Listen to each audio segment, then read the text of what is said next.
नमस्कार दोस्तों, भारत की इसरो द्वारा पहला सूर्ययान mission rocket PSLV C-57 Aditya L1 mission को श्रीहरिकोटा के सतीश धवन स्पेस सेंटर के दूसरे लॉन्च पैड से 2 सितंबर 2023 को सुबह 11:50 पर लॉन्च किया गया था।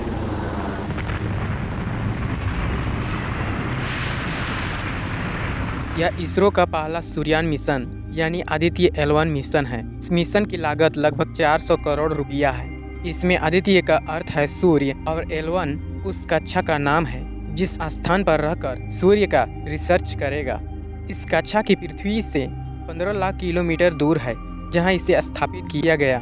दोस्तों, आपके जानकारी के लिए बता दूं कि जिस तरह से चंद्रयान 3 चंद्रमा पर लैंडिंग किया था, ये आदित्य L1 मिशन सूर्य पर लैंड नहीं कराना था, क्योंकि सूर्य का अधिकतम तापमान होने के कारण ये उनके सामने आते ही जलकर समाप्त हो जाएगा। और इस सूर्य की ग्रेविटी पृथ्वी की ग्रेविटी से 28 गुना ज़्यादा है। यानी अगर आपका वजन पृथ्वी पर 60 किलोग्राम है तो सूर्य पर यही वजन 1680 किलोग्राम होगा। वहीं इसकी तापमान की बात करें तो सूर्य का मिनिमम तापमान 600 डिग्री सेल्सियस और मैक्सिमम तापमान 1,56,00,000 डिग्री सेल्सियस है। हमारी पृथ्वी से सूर्य की बीच की दूरी 15 करोड़ किलोमीटर दूर है। इस सूर्य मिशन को पृथ्वी से दूर 15 लाख किलोमीटर दूर एक स्थान जहां ना तो पृथ्वी अपनी ओर खींचेगी ना सूर्य, इसे जीरो ग्रेविटी स्थान पर सेट किया जाएगा। यानी हमारी आदित्य L1 मिशन को सूर्य से 14 करोड़ 85 लाख किलोमीटर दूर जीरो ग्रेविटी स्थान पर स्थापित किया गया। इस आदित्य L1 का मकसद कि सूर्य की किरणें किस तरह काम करती है, इसकी ऊर्जा का मुख्य कारण क्या है, आने वाले समय में इनका क्या रूप होगा, मौसम पर क्या असर पड़ेगा। इसरो के मुताबिक हालो ऑर्बिट सूर्य के चारों ओर पृथ्वी के घूमने के साथ साथ घूमेगा। दोस्तों, आदित्य L1 मिशन को उस लंगराज पॉइंट तक पहुंचने में 125 दिन का समय लगा। ये एक ऐसा स्थान था जहां से सूर्य को बिना किसी ग्रहण या रुकावट के हमेशा देखा जा सकेगा और रिसर्च किया जाएगा। आदित्य L1 मिशन में स्वेट समेत 7 पेलोड का उपयोग किया गया है, जिनमें 4 पेलोड सीधे सूर्य पर नजर बनाए रखने के लिए और बाकी 3 लॉग्रेंज पॉइंट 1 पर पार्टिकल्स और फील्ड्स का इन सिटू अध्ययन करने के लिए है।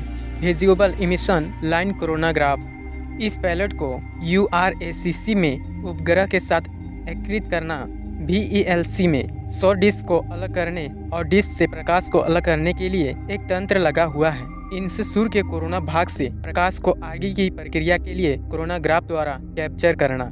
Solar low energy x ray spectrometer, यह सूर्य से निकलने वाले एक्सरे और उसमें आने वाले बदलावों की स्टडी करना, साथ ही सूरज से निकलने वाली सौर लहरों का भी अध्ययन करना। Plasma analyser package for Aditya, यह एक ऊर्जा और द्रव्यमान विश्लेषक पेलोड है जो सौर पवन इलेक्ट्रॉनों के प्रवाह और आयनों के प्रवाह की निगरानी करना।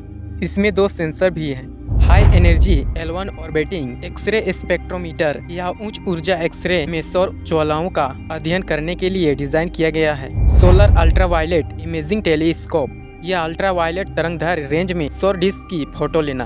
Aditya solar wind particle experiment, इसमें 2 सबसिस्टम शामिल हैं, SWIS और STEPS। पहला सोलर विंड लोन स्पेक्ट्रोमीटर एक कम ऊर्जा वाला स्पेक्ट्रोमीटर है जो सौर हवा के प्रोटॉन और अल्फा कणों को मापने के लिए डिजाइन किया गया है। दूसरा थर्मल और ऊर्जावान कण स्पेक्ट्रोमीटर एक उच्च ऊर्जा स्पेक्ट्रोमीटर है जिससे सौर हवा के उच्च ऊर्जा लोन को मापने के लिए डिजाइन किया गया है। मैग्नेटोमीटर, यह अंतरिक्ष में कम तीव्रता वाले अंतर्ग्रहीय चुंबकीय क्षेत्र को मापेगा।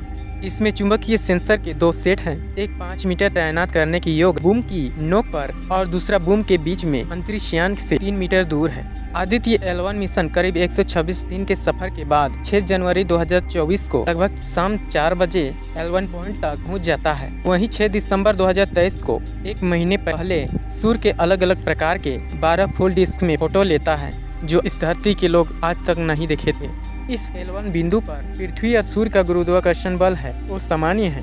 ये एक ऐसा बिंदु है जहां पर अगर जरा से भी इधर से उधर हुए पृथ्वी खींच लेगी और जरा सा उधर हुए तो सूर्य खींच लेगा। इसरो के मुताबिक ये सूर्ययान मिशन अगले 5 सालों तक अपने L1 कक्षा में रहकर रिसर्च करेगा। दोस्तों, आदित्य L1 मिशन यह एक सूर्ययान मिशन है। इसके बारे में आपकी क्या राय है, हमें कमेंट सेक्शन में अपना राय जरूर देना। मिलते हैं एक नई वीडियो में एक नई जानकारी लेकर, तब तक के लिए नमस्कार, जय हिंद।